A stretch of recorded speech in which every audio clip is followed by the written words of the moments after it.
शुभ संध्या मित्रों, हिंदी व्याकरण की अगली कड़ी में आज हम लोग देखेंगे अलंकार में शब्दालंकार और शब्दालंकार में भी कौन सा प्रथम अनुप्रास अलंकार। अनुप्रास अलंकार क्या है, इसके भेद कौन कौन से हैं, आप लोग अब देखेंगे। अधिकतर जगह पे प्रश्न में कंपटीशन में छेका अनुप्रास लाटा अनुप्रास नाम देके पूछ लेता है कौन सा अलंकार होगा। तो जब इस विषय में हम जानेंगे तो आंसर दे पाएंगे। आइए देखते हैं अनुप्रास अलंकार। तो अनु मतलब होता है पुनर्दोहराव। पुनर्दोहराव का अर्थ है पुनरावृत्ति। किसका पुनरावृत्ति? प्रास अर्थात वर्ण या अक्षर का। तो जब एक ही वर्ण या अक्षर एक से अधिक बार आए और बोलते समय भी ऐसा लगे कि वो तुक मतलब एक के बाद एक आ रहे हैं, वो समीप हों, वो निकट हों, तब हम उसे कहेंगे क्या? अनुप्रास अलंकार। इसको पढ़ते समय भी आपको महसूस होगा, जैसे रघुपति राघव राजाराम, र र र र आपको क्या हो रहा है? लग रहा है कि हाँ पास में हैं। तो ऐसा महसूस हो अगर तो आप समझ जाएंगे कौन सा अलंकार है, अनुप्रास अलंकार। जहाँ पर एक ही वर्ण या अक्षर एक से अधिक बार आए वहाँ अनुप्रास अलंकार होता है। अनु मतलब पुनर्दोहराव और प्रास मतलब अक्षर या वर्ण। तो किसका पुनर्दोहराव? अक्षर या वर्ण की पुनरावृत्ति अगर बार बार हो तो वहाँ पे अनुप्रास अलंकार होता है। इन एग्जाम्पल्स को हम लोग देख ही चुके थे। जैसे था देख सुदामा की दीन दशा करुणा निधि करुणा करके रोए। तो यहाँ पर अगर हम ध्यान दें द बार बार रिपीट कर रहा है, क रिपीट कर रहा है, यानी यहाँ पर कौन सा अलंकार है? अनुप्रास अलंकार। अब अनुप्रास अलंकार में भी 5 भेद हैं। कौन कौन से? छेकानुप्रास, वृत्त्यानुप्रास, लाटानुप्रास, श्रुत्यानुप्रास और अंत्यानुप्रास। एक एक को समझा जाए। पहला हमारा है आपका छेकानुप्रास। छेकानुप्रास है क्या? तो एक ही वर्ण 2 बार आए, 2 से अधिक नहीं, कितनी बार आए? 2 बार आए, और उसके बाद अगला कोई ऐसा वर्ण भी हो जो कि उसके निकट वो भी 2 बार आए, तब हम वहाँ पे कहेंगे छेकानुप्रास।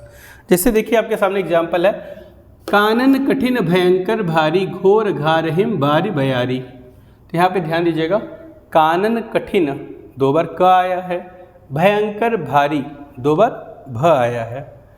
अगर पहला लाइन दे तो भी हम कह सकते हैं छेकानुप्रास। घोर घार घ आया है और फिर ब आया है। तो जब भी एक ही वर्ण की आवृत्ति एक से केवल 2 बार हो, कितनी बार हो? केवल 2 बार हो, एक ही वर्ण 2 बार आए, तब उसे हम कहेंगे छेकानुप्रास। वही 2 से अधिक बार आए तो होगा वृत्त्यानुप्रास। जैसे कालिंदी कुल कदम्ब की डारन। तो यहाँ पे देखिए क्या हो रहा है, यहाँ पे क एक ही वर्ण की आवृत्ति 2 से अधिक बार है, तो वहाँ हमारा क्या होगा? वृत्त्यानुप्रास। हम लोगों ने अनुप्रास अलंकार में जितना देखा एग्जाम्पल, जैसे ये भी देखिए वृत्त्यानुप्रास का है। तरन तनुजा तटतमाल तरुअर बहुछाए, ये भी वृत्त्यानुप्रास से देखिए त बार बार आ रहा है, 2 से अधिक बार है। चारु चंद्र की चंचल किरणें खेल रही थी जल तल में, यहाँ भी देखिए च कई बार आ रहा। दम के दतिया द्वितीय दामिन, जो ये भी देखिए इसी का है। देखा सुदामा की दीन दशा, ये भी हमारा इसी का है। तो वृत्त्यानुप्रास में क्या है? जब एक ही वर्ण की आवृत्ति 2 से अधिक बार हो तो वहाँ पे वृत्त्यानुप्रास होता है। फिर क्या है आपका? लाटानुप्रास। लाटानुप्रास क्या होता है? जब वाक्य उपवाक्य या वाक्य खंड यानी वाक्यांश कह दे, अगर उनकी आवृत्ति हो जाए, पूरा सेम टू सेम वही आ जाए, तो वहाँ पे हम क्या कहेंगे? कौन सा अनुप्रास है? लाटानुप्रास है। एग्जाम्पल देखिए, कहते हैं पूत कपूत तो का धन संचय, पूत सपूत तो का धन संचय। अगर पूत कपूत है मतलब वो सही नहीं है, तो आप कितना भी धन इकट्ठा कर देंगे वो संचित नहीं होगा। तो वही कहा जा रहा है, पूत अगर कपूत है तो का धन संचय, धन इकट्ठा करने की क्या आवश्यकता है। और पूत सपूत तो का धन संचय, और पूत अगर सपूत है यानी अच्छा है तो भी आप धन इकट्ठा करके क्या करेंगे? अगर वो अच्छा है तो अपने आप को क्या कर लेगा? धन को संचयित कर ही लेगा। तो यहाँ पे ध्यान दीजिएगा, जो तो का धन संचय वह है, ये वाक्यांश हमारा देखिए दोनों में आया है सेम टू सेम।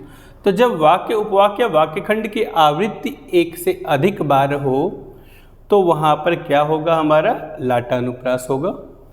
फिर है आपका श्रुत्यानुप्रास। श्रुत्या तो श्रुति अर्थात सुनने में एक ही उच्चारण स्थान से उच्चारित होने वाले वर्णों की आवृत्ति। अब एक ही उच्चारण स्थान, तो उच्चारण स्थान आप लोग पढ़ चुके हैं। क वर्ग, च वर्ग, ट वर्ग, त वर्ग, प वर्ग का। क वर्ग का क्या होता है? कंठ। च वर्ग का तालु, ट वर्ग का मूर्धा, त वर्ग का दंता और प वर्ग का ओष्ठ।